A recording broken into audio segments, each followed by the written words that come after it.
Everyone in Canada knows that there's a possibility of 25% tariffs on every export from Canada to the US as early as March. The question is that is banking sector ready for its impact? Because if the 5% tariffs come, then the unemployment will rise and consequently many loans can be defaulted. So the question is that is banking sector ready for that tsunami? And the answer in short is yes and no.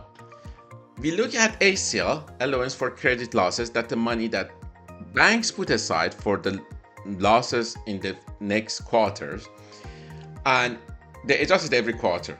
Means they add PCL and some of that money goes for the default, that losses that happen in that quarter. What we see in ACL is that we are in the same level as we were in 2016. We saw a peak in 2020 during the COVID time that like maybe the percentage goes over 1%, but now we are in a very similar level as 2016, means that the banks put aside equivalent of 0.8% of the total value of their loans for losses that is coming. Is it enough? Again, yes and no. Banks have a time. Defaults takes time. So they have a time in the next quarter to increase their ACL by allocating large PCLs. But if they allocate large PCLs the next quarter, it means that there will be adverse impact on their earning.